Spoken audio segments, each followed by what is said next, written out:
think about the NBA, right? The NBA, they kind of went positionless. So there's a bunch of forwards on the floor at one time. There could be 4 guards and 1 forward. There could be 2 centers. Like the NBA really became positionless, and I really feel like the NFL is going to kind of be like that. You're already seeing like safety linebacker hybrids. You know what I mean? And you're seeing tight ends line up in the slot. Basically, there's tight ends that could be wide receivers that are not very good at blocking, but they're listed as tight ends. So it could be like a positionless. few. I'm sure a few of your guys that you looked at were kind of fit that mold. You know what, man? It's so weird. This tight end draft is like super deep. It has like almost a lot of everything. Like there's speed guys, there's big guys, there's traditional size tight ends that are just good at blocking and short yardage. But I feel like it's a good class, and we're gonna start the show talking about that. I'm gonna say welcome back to another Wisco Fanatics Friday night. As you could tell, it's only me and my boy Simon. We don't need Tyler anymore. Tyler sold his stock, and I sold that stock to Simon. I'm just kidding. Tyler's ill. I hope you get better, buddy. Bryant is also missing. So today is part 4 of our draft series. We are doing safeties and tight ends today. We are going to start with safeties. So when we start with safeties, we're going to start with number 1. And so today when we're doing this, I'm reading Tyler's and Simon is going to be reading Bryant's. So Simon, why don't you tell me who your number 1 is? I have Brian Branch. Brian Branch. Okay. Well, as you can see, we put this beautiful tool up here. Tyler has Antonio Johnson. Bryant has Antonio Johnson. My number 1 safety, as I flip over my sheet here, my number 1 safety is Brian Branch. So me and you are on the same wavelength. The other 2 who are gone are on the same wavelength. But Antonio Johnson is Tyler's first guy. So I'm going to read this. He says, Antonio Johnson, 6'2", 198. He has great instincts, lays the wood. Similar size to Brisker from last year. Don't do it. Why you gotta write some shit like that in the first 2 minutes of the show? That's just what he wrote, man. And like it's a football term. I know you've seen those videos where it talks about football's perverted and stuff. 100%. All right, go on. I'm sorry. So back from Simon's immaturity here. We're all immature. He's similar size to Brisker from last year, the Bears safety, who actually had a very good rookie season. He's 1 inch taller. Wide receivers and running backs can't block him. He was first team all SEC, so that's like the best conference in college football. So it's pretty good to be first team in that. 71 tackles, 5 tackles for loss, 3 forced fumbles in 9 games. It's pretty damn good. Dang. And Tyler goes on to say, I think he could become a hybrid star player, like a linebacker safety type, which is what we were just talking about. And, if he has the size and the speed and the instincts, I do not disagree with him. So let's go on to number 2. Who do you have as your number 2? I have Antonio Johnson. I'd just like to point out, too, that Brian, he had Brian Branch as he put him in the cornerback class, which is fine. I think, like we were talking about at the very beginning, there are some guys where you could almost flip them to the cornerback spot, or you could like interchange them, kind of move them around the secondary a little bit. Well, it happens with offensive linemen as well. Some guys are looked at as guards or centers or tackles. And like I did it with one of my safeties. My first guy, actually, he's listed as a corner, but I think that he could actually be a better free safety in the NFL. So who is your second guy? Antonio Johnson. Antonio Johnson. Okay. So Bryant's second guy is Jordan Battle. Tyler's second guy is also Jordan Battle. They have similar lists so far. My second guy is Antonio Johnson. So me and you are we're doing it. We're working. Who is your number? What are the odds we go 1 through 10? Not very good, I don't think. Okay. Who is your number 3? Sidney Brown. Nope, we're different. Okay. You have the same as Tyler, though. Tyler has Sidney Brown. He and Bryant has J.L. Skinner, which is actually one of my guys, and he's higher on one of my guys than I am. So I thought that was impressive. He does have impressive tape, though. I will say that. Yeah. Let me check this. Okay, so my number 3 is Julius Brents. I always forget the S for some reason. So I wrote it really, really big on my paper when I took my notes on this guy. But this is the guy that lines up at corner for K-State. But I think that he could be a really good free safety.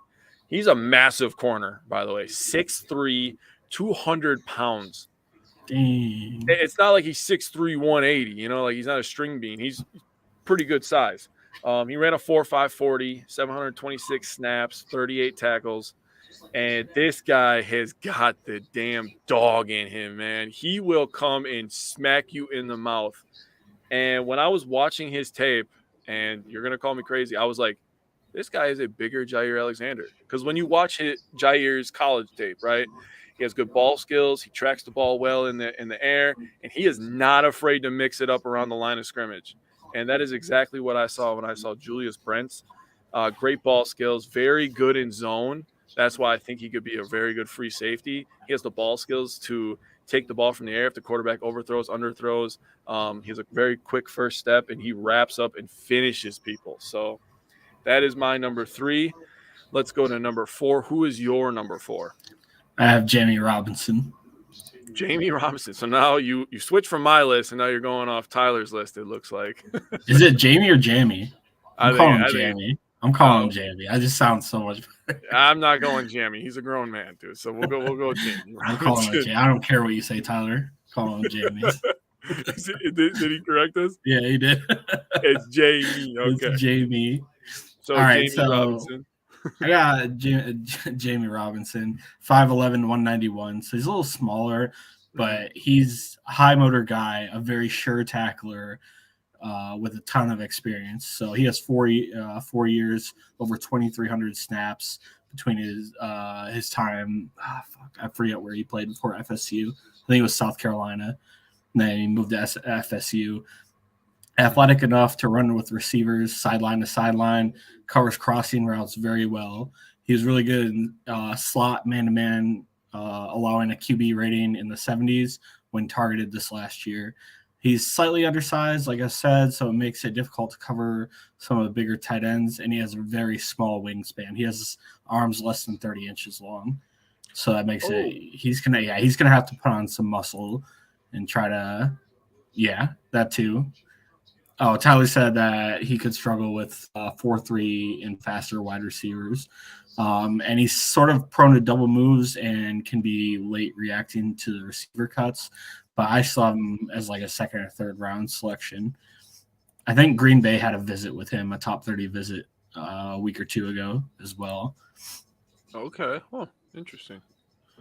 All right. Well, Bryant is Jair Brown. My number 4 is Jordan Battle, the other safety from Alabama. So number 5, I'll just read off their list first, and then we'll do ours because we talk after ours. So you have Bryant's notes, right? Does he have any of these guys so far? He had Sidney Brown, but he has him next, so he'd be the number 5 guy for him. Okay, so I was waiting for him to come up on his list. Yeah, why don't you start with Sidney Brown since we're on number 5? Okay. We'll start with Bryant, and you can read that off real quick. Okay. So Sidney Brown, 211, or 5'10", 211. Yeah, I know that. He's a physical safety, superior athlete, plays with good anticipation, straight line speed, and vision when it comes to finding the ball carrier on the line of scrimmage. He understands zone concepts and competes hard in man coverage, making catches difficult. 10 career interceptions, including 6 in 2022, showing he's around the ball often and has the skills to secure the interceptions. He had a really good 2022, holding QBs to a 47.8 rating when targeting him. But prior to this past year, it was closer to 100. So have to show he can continue that success. His feet can get sloppy at times, and although he is a big hitter, he fails to wrap up, leading to far too many missed tackles. I think he'd be very good value in third round or later. All right. Third round, I don't know. If we draft him, he'll probably be doo-doo, right? I already anticipate that whoever we draft in the third round is just going to be a bust. We're going to watch the third round and be like, We're gonna have to like have a funeral for the guy that's drafted in the 3rd round. Like, we're sorry, your career's over with. I wonder if there's anyone that ever like looks at stuff like that and they just pray that it doesn't happen. Like whoever gets drafted is like, fuck. Kind of like being drafted to the Bears in the 1st round as a quarterback. You just know it's over with, right? Like, damn it. Trade me now, please. Right. All right. Tyler has Brian Branch as number 5. Who's your number 5? Sorry, I scrolled down. Nope, that's fine. Number 5, Jordan Battle. Jordan Battle. Okay, that's where I have Jamie Robinson. We go to number 6. I also have Jordan Battle. Oh, you have Jordan Battle too? Okay, yeah, go for it, buddy. So another safety with a ton of experience, 4 years in Saban's system, well built and very physical. He's rarely caught out of position, has good change of direction ability. He's pretty good in coverage, only allowed 123 yards last year when targeted.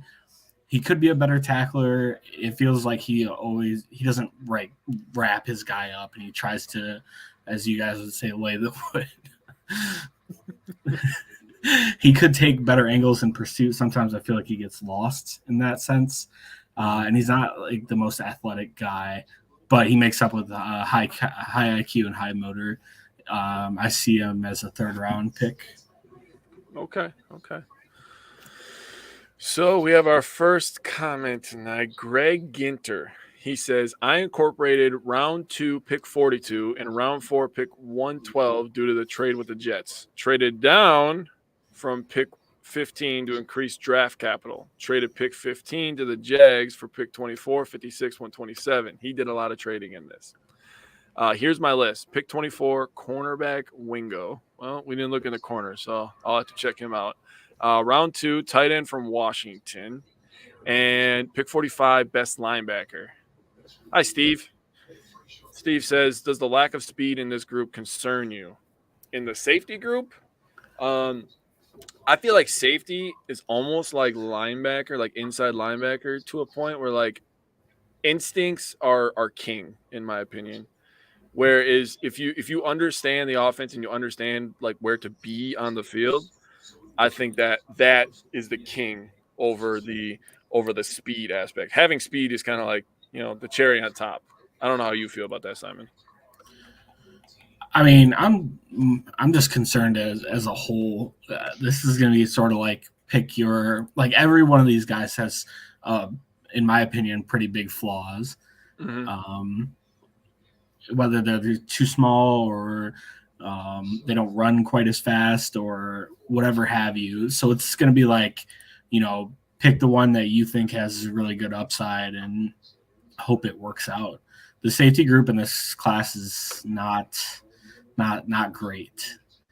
Yeah, so it's not like the tight ends, which is why we're doing tight ends last.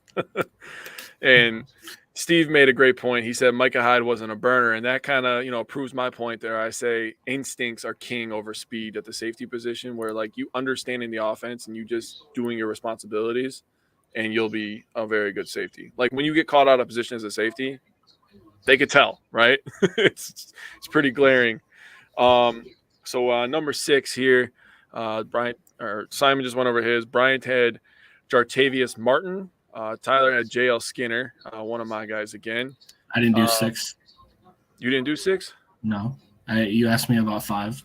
Oh, I'm sorry. I'm trying to keep track over here. Yeah, it's different with Tyler and Bryant not it's here. It's different. So my number 6 was Christopher Smith. Okay. Well, my number 6 was Sidney Brown. I don't know if any of you had him on your list, but he was my number 6. So then who is your number 7? JL Skinner. JL Skinner? We're back on track, buddy. Tyler has Jair Brown. Bryant has Jamie Robinson. I have JL Skinner. He is my second safety. So to me, when I was watching him, this guy literally just puts his body on the line. Every single tackle he puts on, he's just flying and just throwing his body into other humans so they go on the ground. He's 6'4", 210, so it's not like he's small either. He's throwing 210 pounds at you in 6'4", so good length with his arms. He can match up really, really well with pass-catching tight ends. So at 6'4", he has the size to kind of stick with those guys, even if they're 6'6" or 6'5", So he's a big guy. He didn't go to the NFL Combine this year because he tore his pec, so that's kind of the reason that I dropped him on my list a little bit, because he is going to be coming in kind of banged up. If he was completely healthy, I'd probably have him a little higher. But he did have 4 ints last year, so he shows the ability to be a good ball hawk, as well as, just like I said, Simon's favorite saying, laying down the wood. So, yeah, we got that going for us. JL Skinner, I think he could be, because he's injured, he could be a sneaky guy, in my opinion. So we'll see how that goes. Number 8, I have Ronnie Hickman. Who do you have, Simon? Brandon Joseph. Brandon Joseph. Okay. That's nobody's. Okay. Tyler has Daniel Scott, and Bryant has Christopher Smith. So you're up. Yep. Christopher Smith, 5'11", 192. Decent athlete, plays tough with good technique, possesses the ability to play in man coverage and the range to play over the top. He's more effective coming downhill and stopping plays despite his lack of size, and he's willing to play run support where he doesn't miss too many tackles. Yep. He'll meet the receiver at the point of catch with good timing and pop. He gives up less than a 55 QB rating when targeted over the past 2 seasons, recorded 6 interceptions in his college career. He makes up for what he lacks physically by playing with sound technique, experience, and high football IQ. He doesn't project to have a high ceiling, but could end up being a high floor type of player who's a solid contributor in the NFL. All right, well, I made a boo-boo. Tyler's second safety was Daniel Scott, so I will be reading that off right now. So he puts 4.45 40, good combo of size and speed. He has the highest RAS score of this entire safety class at 9.87. He's a very sure tackler, good instincts versus the run and the pass, and he has 107 tackles and 6 interceptions over the last 2 years. So it's pretty solid production from a guy who has pretty good size, actually. 6'1", 208 is not tiny. That's pretty good size for a safety. So let's go with number 9. Who is your number 9? Ronnie Hickman. Ronnie Hickman. Okay. I have Jair Brown for mine. Tyler has Christopher Smith. Bryant has Anthony Johnson. Let's finish these lists out. Who is your number 10? Jair Brown. Jair Brown. Oh, wow. You have him all the way down there. Number 10, I have Brandon Joseph. Tyler has Jartavius Martin. And Bryant has Ronnie Hickman. So if you could pick one, let's just play hypothetical here. If you could pick one safety any round, what's the guy that gives you the best value in your mind? I like Jordan Battle a little bit. I like his size. I mean, his athleticism kind of worries me a little bit, but getting that like 3rd, 4th round guy, and with his size, I think he could be a good addition. Okay.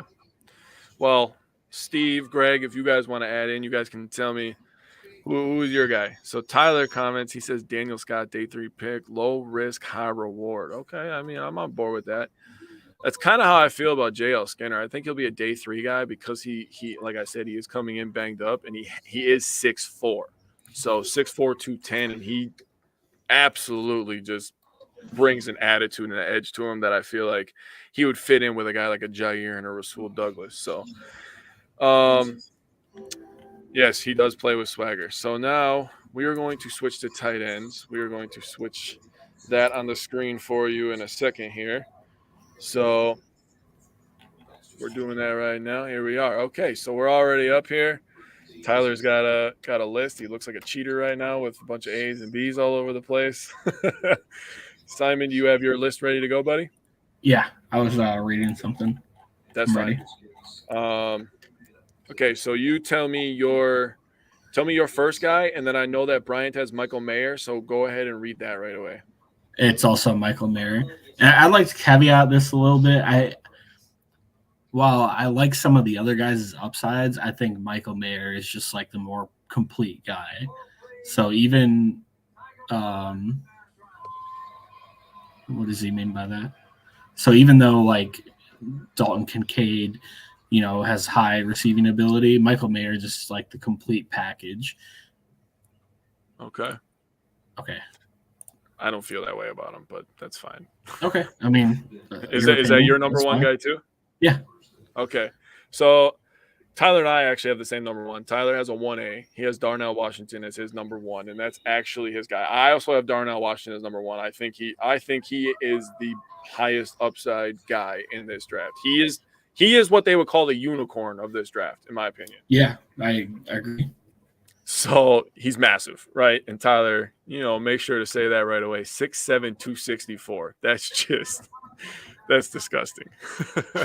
Best blocker in the draft. Not even up for debate. He has a wide catch radius. That's obvious when you're 6'7", right? His strength makes him hard to tackle. He runs tough. Second team All SEC. For me, he separated himself from the pack at the combine. I see him as a high floor, high ceiling player. Oof, I agree with you. In a play versus Oregon, he broke a tackle on the flat, turned upfield, and hurdled the next defender. Yeah, and then he talked a bunch of shit to the Oregon sideline too. So, yeah, that play was awesome and definitely eye-opening. I would not at all be upset if Darnell Washington was pick number 15. I will not lie to you. So I asked Steve a question, and he said Sidney Brown, Jair Brown, Jordan Battle, and Kamari Connor are my values. Okay. I'm on board with that. I am on board with that. I'm going to ask you the same question for tight end, so get prepared for that. Here we go. So then now we're going to do number 2. Who is Hold on 1 second. What's up? You wouldn't be upset if they took him at 15? Nope. That's wild. I think that's way too rich. Nope. I think they could trade down and get him, though. So here's where my mindset changed. I was going through the Packers roster, and I was looking at all the holes and all the depth holes, and I'm like, damn, bro, we suck at tight end. We're really thin at safety, so this is a really important episode for us to value these guys, right? That's why I wanted to ask you that value question, what guys do you value in what round? If we could find value in the 4th round or the 3rd round, okay, I'm on board. But we need to fill a safety position, right? We have to. Either that or we have to go to the free agency. So that's why I'm saying you can trade down, because this roster does have a lot of holes in it, especially at the positions that you just talked about. If we can gather more picks, and let's say we do trade down to I don't know, someone said Jacksonville or something, and we recoup a day 2 pick, that's another pick that we can use to fill these holes, especially in safety where I don't think there's going to be a safety taken in the 1st round. I really don't. I don't think so either. So we can recoup a day 2 pick and pick one of these, higher safeties. So that's why I wouldn't be happy if we took Darnell Washington at 15. I like his talent. I think he's really good. But if we take a tight end at 15, I'd be kind of upset.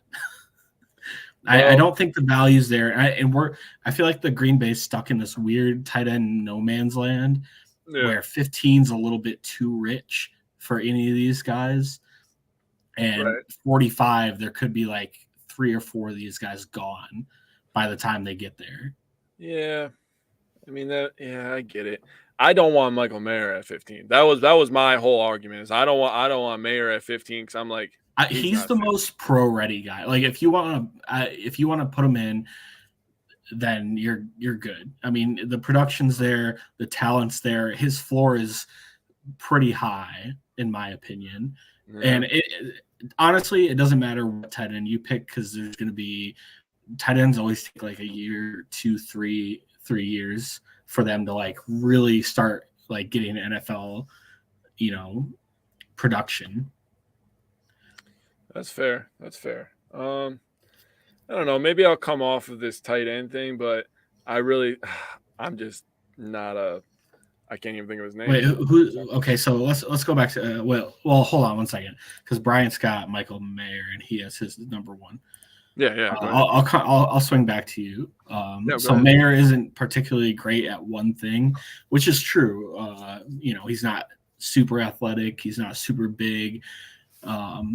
But he's pretty much good at everything. He's a halfway decent blocker. He has good hands, high floor, and well-rounded tight end. Very productive in college, totaling 180 receptions, 2,099 yards, and 18 touchdowns. And he did this with a pretty mediocre college QBs. He's a very good athlete with more quickness than speed, and will win with technique, balance, and strong hands. He will start out as a plus blocker in the tight end, as an inline tight end, and will be a very good third down target. The biggest knock on him is that he needs to sharpen his route running. He was nicknamed Baby Gronk as a freshman, has been compared to Mark Andrews and Jason Witten. So there's pretty lofty expectations for him. So who do you have as number 2? Before we move on, I'm just going to tell you the reason why I said that about tight ends, because I feel like tight end and safety are those positions that like you don't value as much unless you don't have it. And the 2022 Packers definitely didn't fucking have either of those on a consistent basis. So okay, but I feel like there's enough tight ends, especially with how deep this is of this tight end classes, where we don't have to spend like the drop off between tight end 1 and tight end 10 isn't as high as like edge rusher that'll fit Green Bay's system number 1 to number 10. I'm on board with that. I like the dialogue, man. I just wanted to pick your brain a little bit, so I'm cool with that. So my number 2 is actually Dalton Kincaid. So that's my okay. guy. Are you like Tyler, where you have him like 1A, 1B? No, I actually have him 1 and 2. Okay. I was going to ask you if you did have him 1A, 1B, would you be willing to spend 15 on Kincaid? No. Okay. Kincaid's not the blocker that Washington is. Washington adds that extra little value with the blocking. Yeah. Which is obviously important in our offense, and we talk all the time about, running the ball more and being more aggressive that way. And obviously having a young guy like Jordan Love, Washington is a big target, and he's a blocker. He's a willing blocker, and he's a team first guy. Plus, he would look disgusting in number 0 in green and gold. So, So now that we're thinking about like blocking, I forget what game it was where they kicked him out in like to run block, and he absolutely just mauled this dude. Yeah, I know, dude. He's a monster. He's fun to watch, man. For sure. So I'll read through everybody's number 2 real quick, then I'll come back to myself and read. So Tyler has Kincaid as his 1B. Bryant has Kincaid number 2. Who's your number 2? I have Kincaid as well. Kincaid is number 2. So, all right. I was going to go on my phone, and it's right in front of me. So he's 6'4", basically 250. He's 246. The last guy we drafted that was 246 was Jermichael Finley, by the way. So we talk about tight ends, 246. Just saying. Without the neck injury, though. Without the neck injury, though. So he's going to be the next great tight end that transitions from basketball to football. So you could tell when you watch his tape, he has the footwork of a basketball player. And that's why I think basketball players can transition to tight end, because there's a little bit more footwork in that short and medium range game that you have to have. And he definitely has it. He's a very, very smooth athlete. You can tell that he played multiple sports growing up. And he sets up DBs really, really good with his footwork. And that's the one thing that I think I love about him. He tracks the ball extremely well, and when he's in the open field, to be honest with you, he looks like a wide receiver when he's running. He's very, very smooth. So great soft hands. I think he would be a match made in heaven with a Jordan Love, a guy that could be a rack ability, from that short area. I think Kincaid would be absolutely perfect for Green Bay. Steve is commenting, could easily see a run on tight end similar to wide receiver run in Jordan Love draft. By round 2, we're looking at wide receiver 13 or something. But the tight ends will probably fly off the board by our 3rd pick, 78. So I can see that. I can see that too. Yeah. But that's why, I think that's why Green Bay is pushing to get draft picks for the Aaron Rodgers trade this year too. They got to have something to fill these holes. And if we get a day 2 pick, I think we'll walk away with two tight ends from this draft at least. Oh, I could see us double dipping for sure. That would be amazing. Oh yeah, I think we're gonna double dip. So now we went through number 2. I have Michael Mayer at number 3. Tyler has Michael Mayer as 3A. Bryant has Darnell Washington as number 3. Who is your number 3? I have Luke Musgrave. Is that one of your guys? Yep. All right, let's hear about him. So Luke Musgrave, 6'6", 253, massive frame, tremendous top speed. He reached over 20 miles per hour at the Senior Bowl. Oh, you shit. know, that is 6'6", 253, dude. 20 miles an hour, dude. Yeah, that's not okay. So obviously his size is just way too much for defensive backs to handle. He has very large hands. He's a very good vertical threat sort of tight end. He could improve his route running ability. He's not particularly shifty. Doesn't break a lot of tackles. And he could become a better run blocker for his size. And I will say another knock that could be against him is he didn't really have a lot of production in college, but it's mostly due to bad luck. They had the COVID shortened year, and then last year he had an injury that limited him to 2 games. But I could see him being like a second round pick for us. Okay. I could see that. When I talked to Cody, Cody's a friend of all of ours, and he's a fan of the show. He watches a lot of Oregon State games where Musgrave went, and he said that he was very injury prone, didn't play in a lot of games. So that kind of scared me a little bit. But his athleticism is it's unavoidable. You have to put. It's intriguing. Yeah. So for sure. Steve commented, he said, always felt Rodgers avoided the center of the field. Hopefully Love uses all areas of the field and uses the tight end. And to me, I would say Rodgers is a very calculated guy. And I feel like he made 90% of his decisions where he's going to go with the ball before the snap, because that, you don't run the freaking play clock down to 0 every play and not be thinking about a million things. He's looking, and we would see it during the game. Oh, this guy just came into the game? Well, guess I'm throwing the ball over there. Like, it happened 1,000,001 times, right? So he definitely did that. So Love does have that because they were the same draft class. Love does have that, like, what do you call it? Compatibility, or that's the wrong word, but with DeGuara. Yeah. What word are you thinking of? Not compatibility. Compatibility. Me and you are compatible. I hope so. Yeah. I don't remember, but I'm not good with words. My education limits me. I hear you on that. So let's just go to number 4 real quick. Chemistry. That is what you're thinking of. Chemistry. Thank you. I never paid attention in science class, so here we are. This is why I'm where I am. Number 4, Bryant has Luke Musgrave, who you just talked about. Okay. Tyler's 3B is Luke Schoonmaker. I will discuss him right now. That is Tyler's second guy. And I was reading these before, and he has good notes on Schoonmaker. So he says, I'm surprised he has him that high. I know. I was too. I was like, holy crap. I like him, but he's kind of mid on mine. But he says, good hands, is decisive, always moving forward or upfield, whatever you want to call it. I'd like to see him get some confidence in his size and throw his body around a bit in the NFL. This guy's 6'5", 251, so he's a pretty big guy.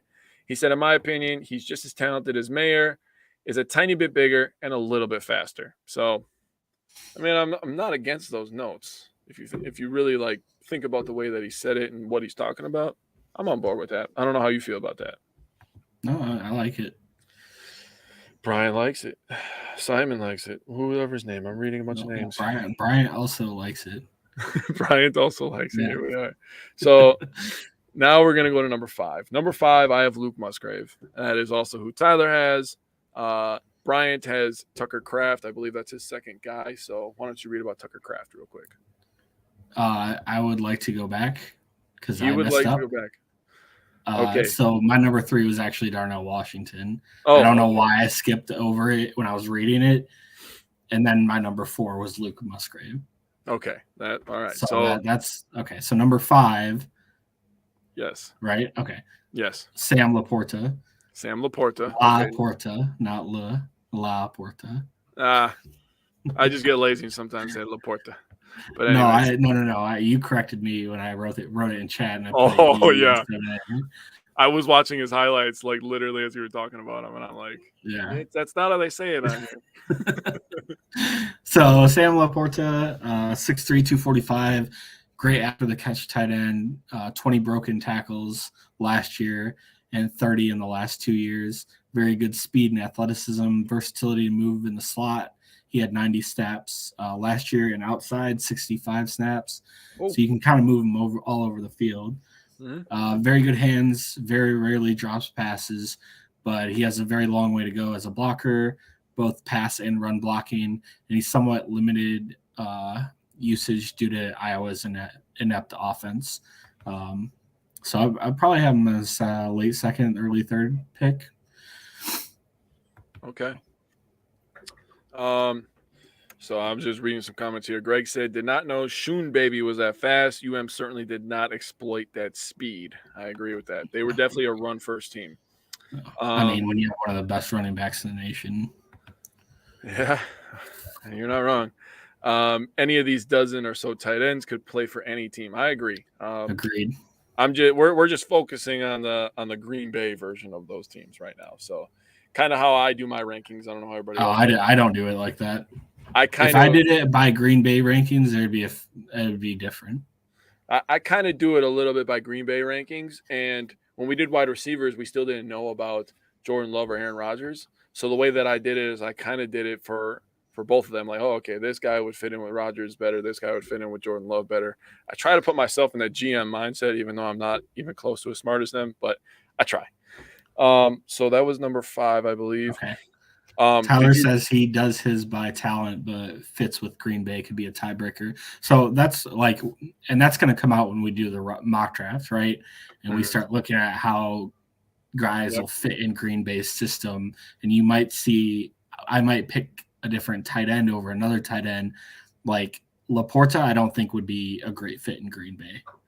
He's not going to do a lot of what Green Bay asks tight end and wide receivers to be able to do. Mm-hmm. And we don't necessarily move our tight ends around a lot. I think he could fit elsewhere, but I would much rather have a Tucker Kraft or someone like that. Tucker Kraft I believe he got a 10 out of 10 on the RAS score. Yeah, so. He's a monster, dude. Yeah. That dude's a beast. Right, I remember moving on. Oh, sorry. I remember seeing that. Yeah, sorry. So we are on number 6, I believe. Bryant has Sam Laporta.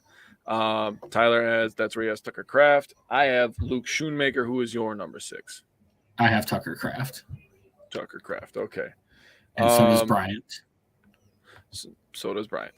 You have to talk about yeah. Yeah, go ahead. So Tucker Kraft, 6'5", 254, productive college career, both as a pass catcher and a blocker. He had a total of 99 receptions, 1,211 yards, and 9 touchdowns. He only played 7 games last year, but finished the season healthy. He's an athletic tight end that projects well in an offense that likes to use 2 tight end sets, as he has the body control and catching ability to play more than just the wide tight end role. Plays faster than he looks and breaks tackles and has good yak ability. His biggest knock is the limited route tree, and he gets too high on his blocks. He'll be drafted on day 2 of the draft and has a chance to become a tight end 1 relatively early in his career. And Bryant found him found the comparison to Pat Freiermuth intriguing. Oh, that actually is pretty interesting. I like Freiermuth. Yeah, I do too. I like Freiermuth. I feel like if they had a quarterback, he'd be putting up some damn numbers. Same with Deontay Johnson too. Deontay Johnson's a good player. He didn't have a touchdown last year, did he? Yeah, just ask my fantasy football team. Yeah, I have him in one of my dynasty leagues. He's so good, but that offense is so inept. I picked Freiermuth and Deontay Johnson in one league, and I was just dying. And then the other league, I picked Deontay Johnson because I was like, dude, he's going to eat, right, with a young quarterback. Oh, yeah. And I picked Harris, the running back Harris from them. Oof. Oh, it was a tough year in fantasy. The only reason I didn't pick Harris was because that offensive line is so putrid. Oh, it's awful. It's awful. It's young and terrible. So they're going to be drafting offensive linemen for the next 10 years and another quarterback pretty soon because he's going to get destroyed. Steve commented and said, may seem odd, but Washington appeals to me more if Big Dog was here to mentor him. I could see that. I think that is a lot of people comp Washington to Mercedes Lewis.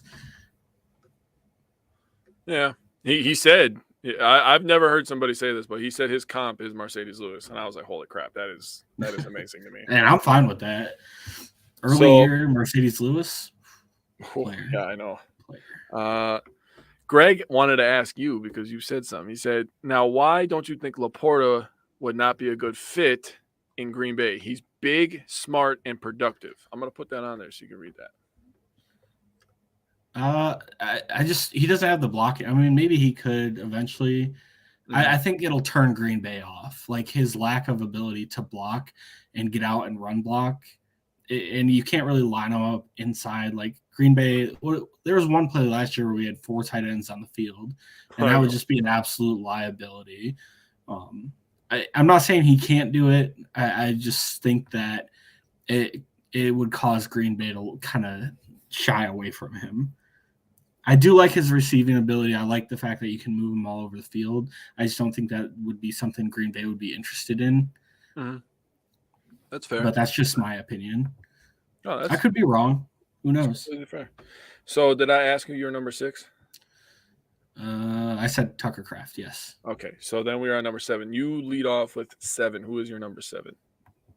Did you talk about Bryant's 6? Sam Laporta. Okay. Yep. All right, so I have Luke Schoonmaker. So does Bryant. Same as Bryant. Tyler, that's where he has Sam Laporta.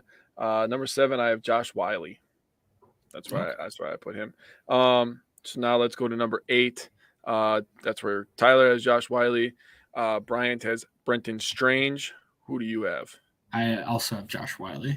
Josh Wiley, okay. So my number 8 is Payne Durham. This is where I put him on there. And you asked, wow, he has him on his list. And I'm like, yeah, dude, he's a massive guy, right? So he's 6'6", 253. He has very, very long arms, 33 3/8 inches. So those long arms with those soft hands, he is an amazing red zone threat. And that is strictly one of the 2 reasons he's on my list. He's a red zone threat, which Love is going to need in his first year. He ran a 4.8 40, so he's not blowing anybody out of the water, but he's still fast enough to get open. Also, you know, with his long arms, he has a huge catch radius, but he's a willing blocker. He played in the Big Ten. You have to be a willing blocker in the Big Ten. He blocks in line, and he goes down the field, and there's highlights of him going down the field, blocking for other teammates down the field. So when I was thinking about this guy, I'm just thinking about him running in front of Aaron Jones, just pancaking cornerbacks. And I'm like, yes, this could work. You're gigantic. Also, I remember the game where Purdue came to Madison. This guy was getting destroyed by our safeties. And Tyler will tell you the same thing. Safety was one of the strong suits of our defense last year. Probably the best position group, in my opinion. I don't know if Tyler would agree with that part, but safety was the best position group for the Packers or the Badgers. And they're coming down and just laying this guy out, right? Just hitting him right in the back, and he's still holding on to the ball. He's a big, tough son of a bitch. I'm a freak then with 34-inch arms. Tyler doesn't disagree. I mean, Latu coming down. I mean, we had boys coming down and just smacking him. He's still gaining 15 yards at a crack, holding on to the ball. And it was all hands catches. So I'm like, oh, my God. Like, this guy is going to get drafted in the NFL. His late round value is so insane to me. I think this guy could be a 4th-round pick, and he could just get a ton of snaps for the Packers next year. That's my opinion on that. I don't know if you feel the same about him, if you watched any of his highlights. I'm going to be honest, I did not. I looked at a couple other guys, but he didn't end up making my list. So I'll have to go take a look at him. Yeah. He's not great, but I wouldn't call him trash either. I think he fits into the 3rd, 4th round value, in my opinion. So as that was number 8, we were going on to number 9. Tyler's number 9 looks like Brenton Strange. And Brian's number 9 is Josh Wiley. Who is your number 9? Sorry about that. I have Cameron Latu. Okay. Who is your number 10? Then read Bryant's for me real quick. I have Zach Kuntz. Okay. From Old Dominion. Dude, so this is actually, like, I can't remember where I saw it mentioned. I'm not trying to go off of a tangent. No, that's fine. But this dude is a monster. 6'7", 255. And he was just like, so listen to this. 93rd percentile 40, 99 percentile vertical, 92 percentile 3-cone, 94 percentile shuttle, 98 percentile broad jump, 74th percentile bench press, 88 percentile 10-yard split.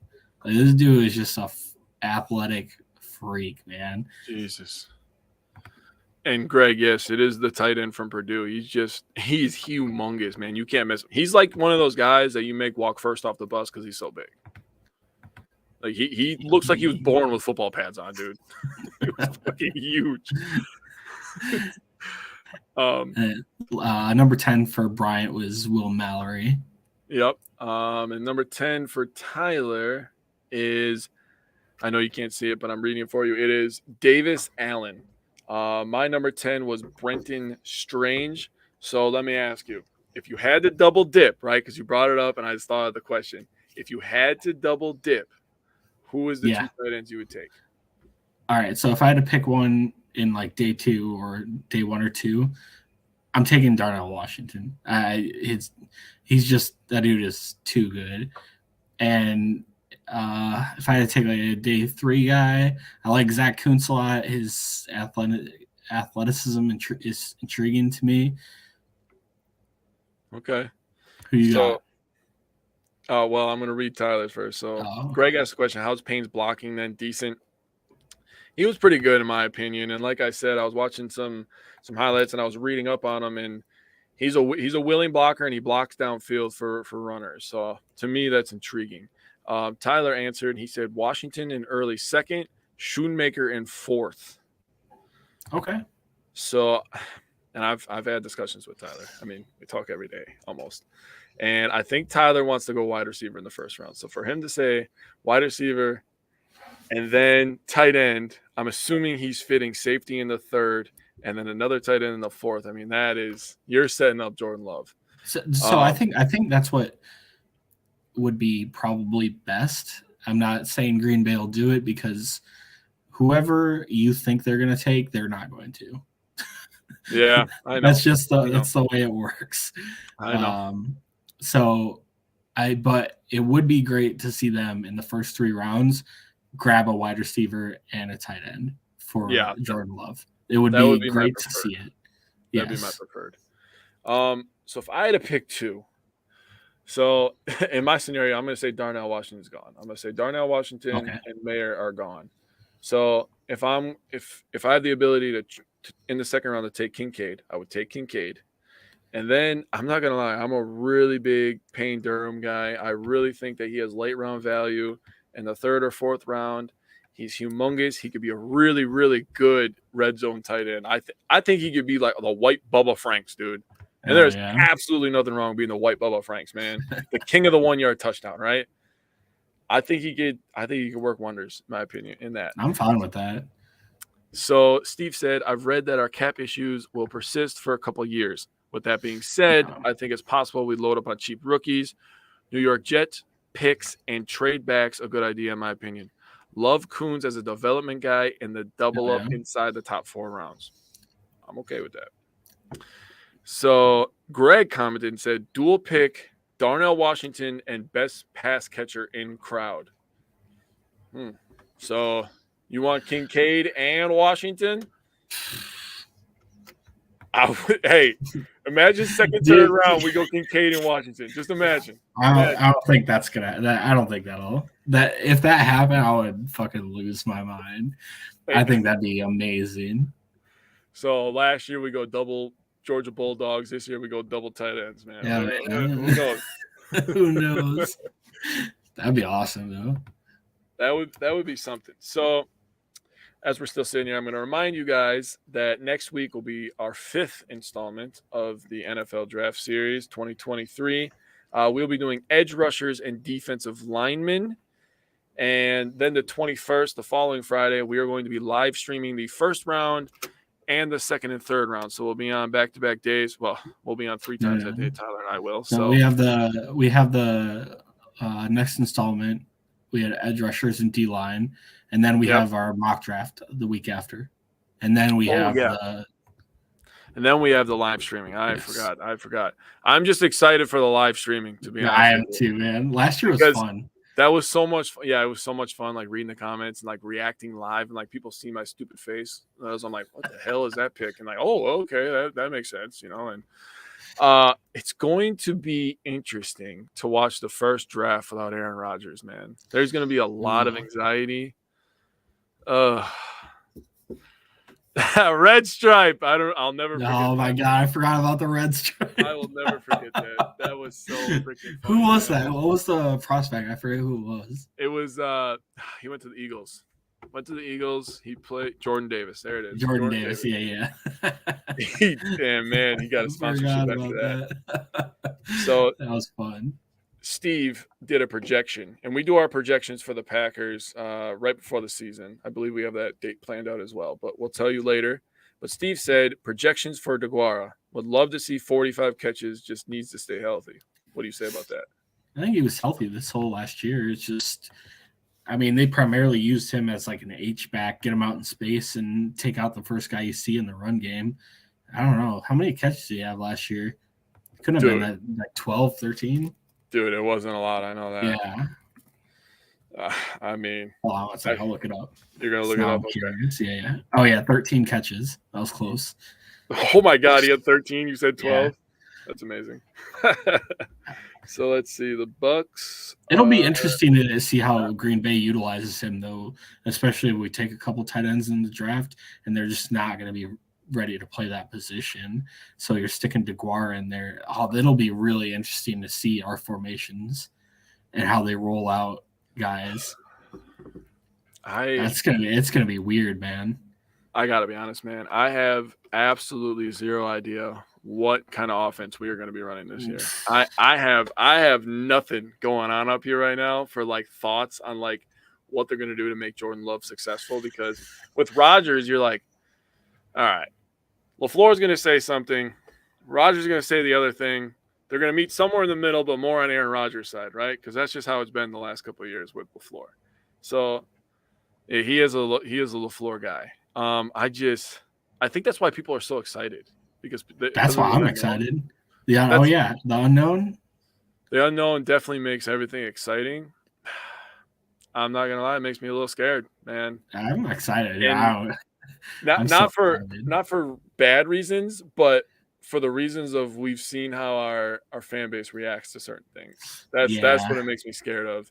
I don't know. I don't want Jordan Love to just get ran away from Green Bay, but he obviously has been dealing with the media with Aaron Rodgers the last how many years, right? So he's got some pretty thick skin, in my opinion. Yeah. I think once we get around to like doing our projections and talking about the upcoming season, we'll get more into like setting expectations for the fan base. Because I think that is a huge thing that, I don't know. I see it. Obviously, I see it a lot more with the Packers fan base because I'm a Packers fan. Mm-hmm. But the way some people react to things just blows my mind. Like if Jordan Love goes out there and has like a mediocre or less season, mm-hmm. it's gonna be wild times on Packers Twitter. Well, then you're gonna have, our opponents, foaming at the mouth, just waiting. 100%. Just being like, oh, this is what it's like when you don't have a Hall of Fame quarterback play. Like, dude, shut up, bro. Like, you're from Chicago. You never seen that shit in your life. Like, why are you talking to me right now? I don't know. Yeah. But that is the cool thing about sports though too, is like regardless of who you have on your team or whatever, every season's exciting because you don't exactly know what's going to happen. This might make me sound like a bad Packers fan, and I'm saying it on live camera, and I do not care. Part of me kind of hopes that we lose more than we win so we can get some cheap Packer tickets, dude. Not gonna lie to you. I'll be a little selfish about that. We'll take a down year.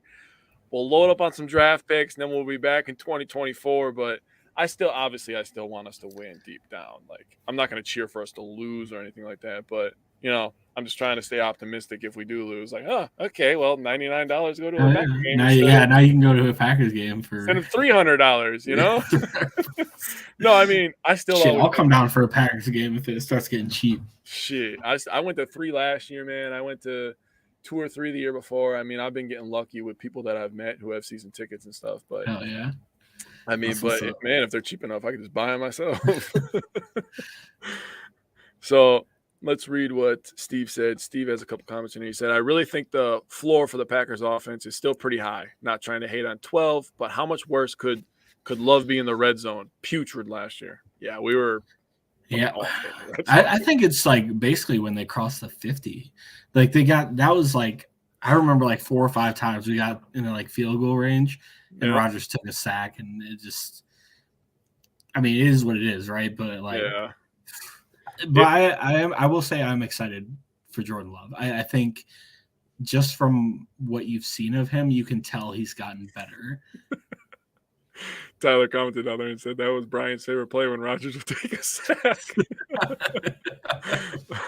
Bryant would lose it every time.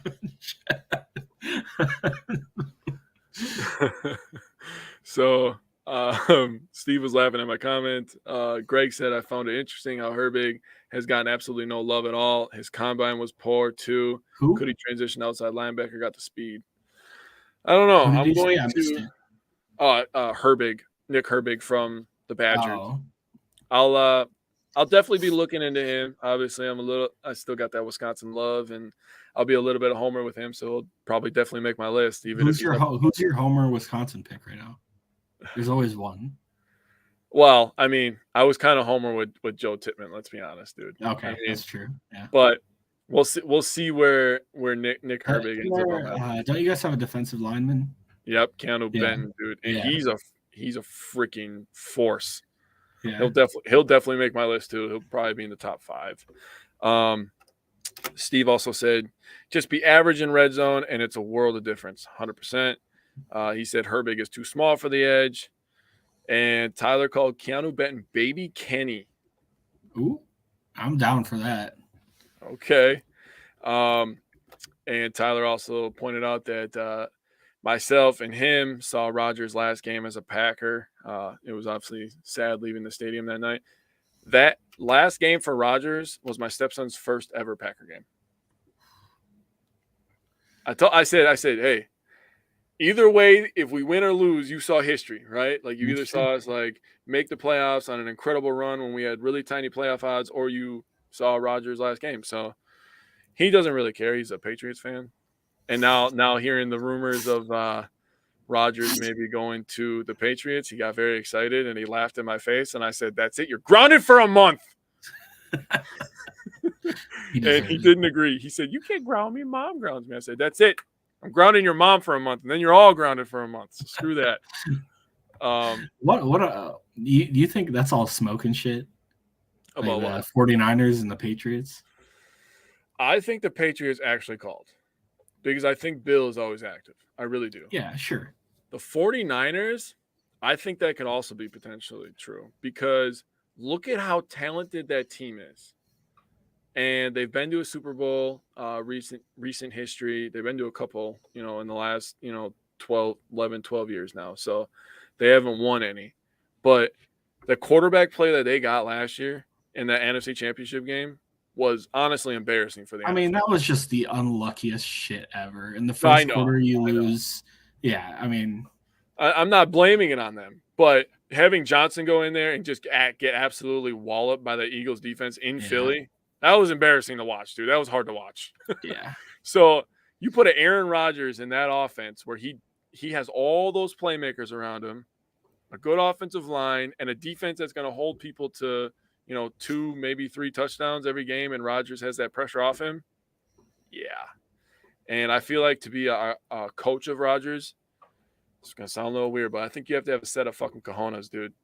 And Shanahan definitely has a goddamn set of cojones because he grew up in an NFL locker room his entire life. So he understands how to manage personalities. I mean, look at George Kittle. That's just example number 1. Deebo Samuel, Trenton Williams. I mean, there's just a number of guys, right? Nick Bosa, Fred Warner. He can understand how to talk to star players. So I think that he would absolutely be that 49ers team might lose one game with Aaron Rodgers. I can see that. I'm not even shitting you. He could be horrible in the red zone because if he throws one bad pass, they're handing that motherfucker off 3 times. Because Shanahan's not going to play with that, man. They would destroy. That would be unfair. It'd be unfair. And then we would sit over here, watch Jordan Love throw, probably 25 to 28 touchdowns. We're winning 6, 7, maybe 8 games, and we're going to be like, damn, man, that's what Rodgers looks like with a top 5 defense, huh? That's crazy. It's crazy. I do not want him to go to San Francisco. That would absolutely be my worst nightmare. I don't know. I guess it depends on what they give up. But it'd be tough to watch him fucking win with San Francisco. That would be horrible, dude. Imagine him going 0-4 versus them in our jersey, and then he goes over there in his first year and wins the Super Bowl. Oh, and they would absolutely win the Super Bowl. Yeah, they'd have a really good shot. If they stay healthy. If they stay healthy, I'll say. I think the Jets have almost that sort of team. I mean, they have a lot of really good playmakers. That defense is now Quinn Williams. God, he's a beast, man. I went back and I watched that game versus us last year. Dude, he was owning. Yeah, he killed us for 60 minutes, man. That guy was all over the place. He almost won that game by himself with all the pressure, man. Yeah. Is that the game we started Newman on right guard?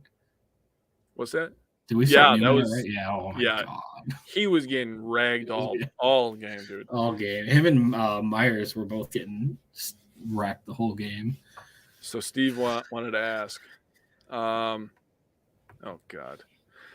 Steve's. I'll get to yours in a second, Greg. He said, "What's best case scenario for Rodgers with Jets?" Record-wise. I mean, I think they could win. I think they could win the Super Bowl.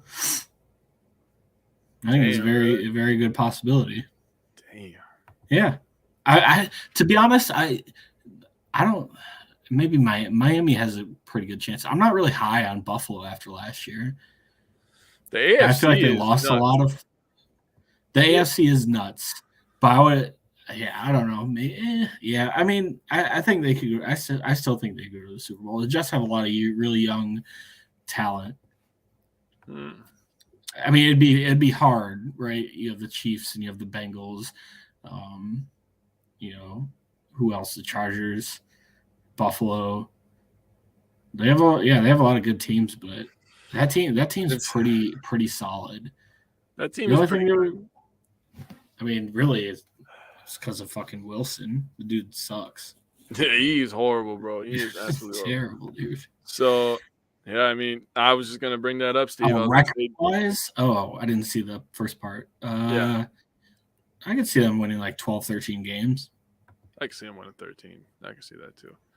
I mean, they're playing the dumpster fire of the AFC too, because they were last in the division, I think. Who, the Jets? Yeah, they were, right? No, the Patriots were behind them, weren't they? Or they ended up behind the Patriots, didn't they? I don't remember. I can't remember. They were identical. Yeah. So Steve brought up even Denver, and I was going to say Denver might be better with better coaching as well. They have a disgusting defense. That's a team that I'm going to be honest, I think Sean Payton's overrated. I think he's one. Yeah. I think he's a coach that thinks he's smarter than he is. I'll be honest, I never really cared for him. Just whatever kind of coach to me. It'll be interesting to see if he can revive Russell Wilson. I never have him as like top 5, even when they won the Super Bowl, but I still always like, you don't just hang around in the NFL for that long and not be good, you know.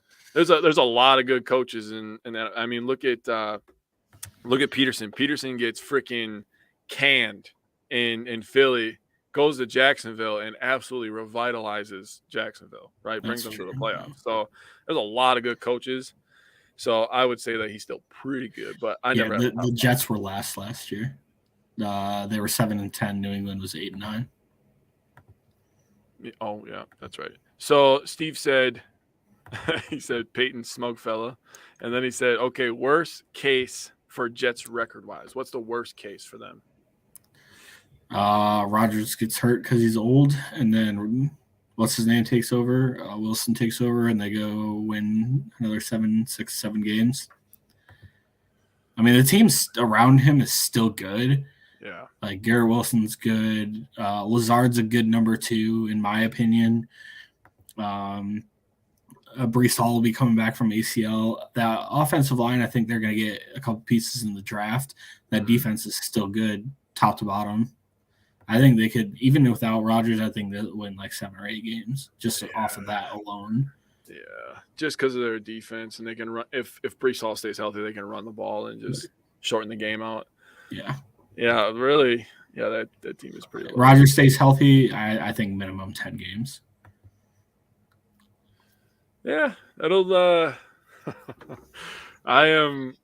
I'll tell you what. Last year, going into 2022, I was like, "Damn it, man! We're gonna see so many freaking Devontae games. We're gonna see so many freaking Devontae highlights. It's gonna hurt every freaking time, right?"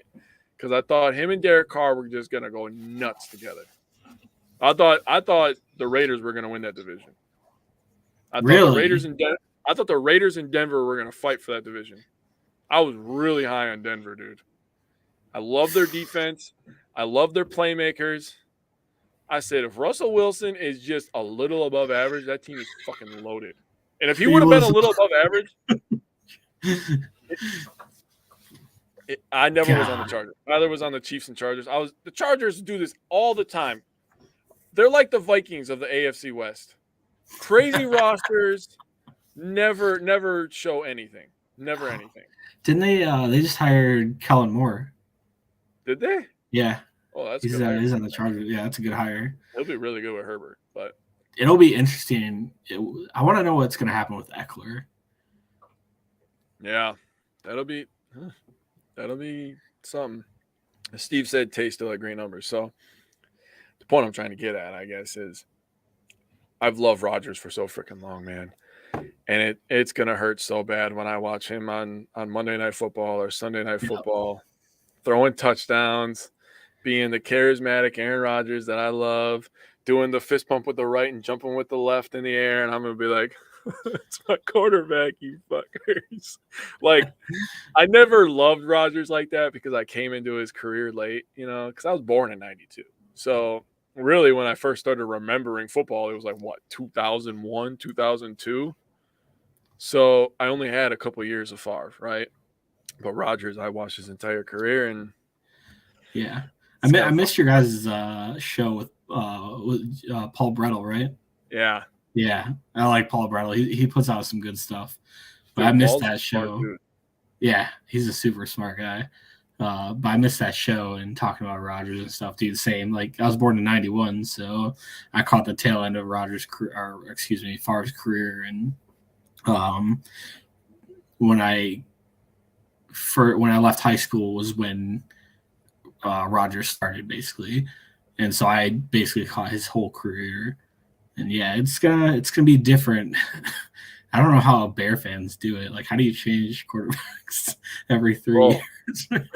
Well, I mean, if every 3 years you're getting a new guy, you just don't get attached, right? Yeah, I guess so. But we had 15 freaking years of really, really good quarterback play from just Rodgers, right? And then, obviously the years with Favre, I'm not discrediting him, but I never saw the MVP Favre, so I don't have that love for him. I think that's kind of why, I've been on. I wouldn't say I've been on like the love train or whatever, but like, at least give the dude a shot. I'm so tired of seeing people bash Jordan Love, like huh? For no reason. Yeah, it's wild to me. The dude hasn't played one snap. All they do is look at his college stuff, and it's so annoying because I do remember like the swap, and you start thinking about like how people were like booing Aaron Rodgers in training camp and stuff, and you're just like, that guy's playing for the team that you root for. How are you? It's not his fault. Yeah, he wasn't. Love didn't decide to get drafted by the Packers. The Packers made that decision, and you can argue whether Gutekunst was right or wrong during the time.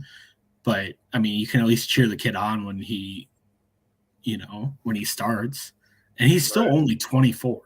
No, I know. Isn't that wild? Like, some of the QBs coming out of this draft are older than him. I know. Well, Stetson Bennett's like 45 years old. Henry Hooker's older than him.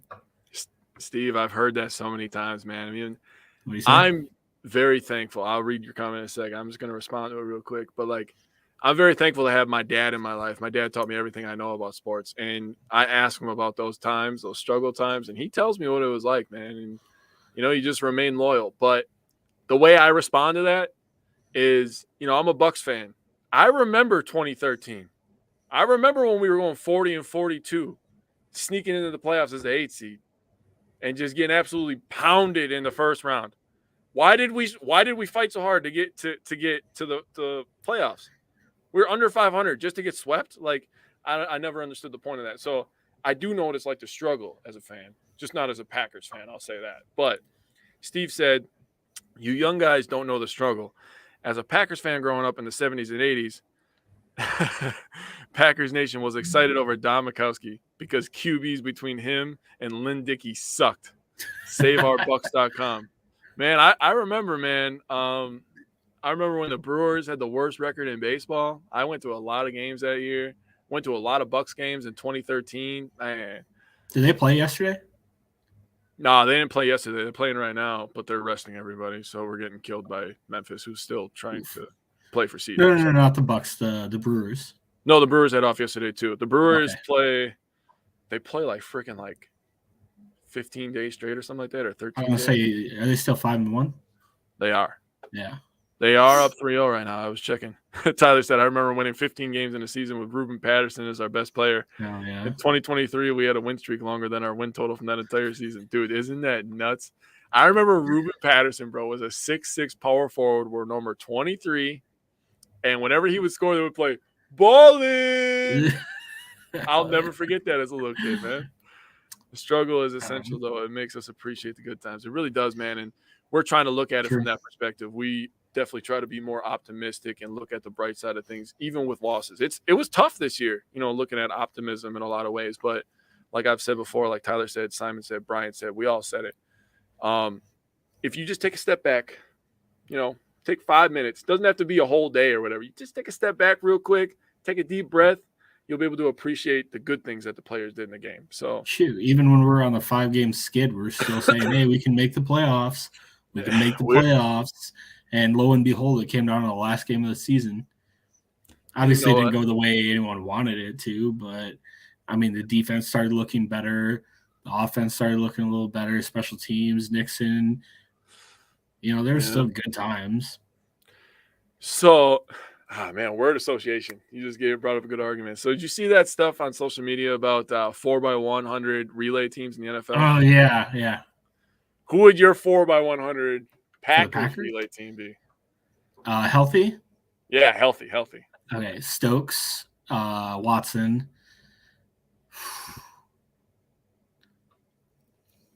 Who else is like super fast on our team? Gotta be Nixon, dude. Yeah, I'll probably throw him in there. What's up, Greg? How you doing, buddy? Hey, Steve, my dad. Rudy Ford fast? Who? Rudy Ford.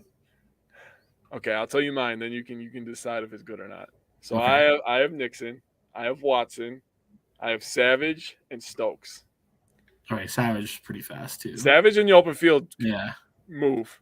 Oh, Tyler has Melton, where I have Savage. Oh yeah, I heard he's really fast. Oh, Melton's pretty fast. Yeah. Damn, I didn't think about him. I thought of Savage, so I was like, open field Savage is pretty quick, man. So since our wide receiver core is pretty thin, I heard a lot of like clamoring for him, like Melton, to be kind of like in our offense. Really? Yeah. Just from like stuff I'm reading and hearing from guys. Whatever, man. We're gonna be. So I'm not saying like he's a for sure, but true. Oh, Steve said, but wasn't it wide receiver, cornerback, linebacker, running back? Okay, well, if that's the case, so wide receiver Watson. Oh, if that's the case, and then Stokes. Yeah.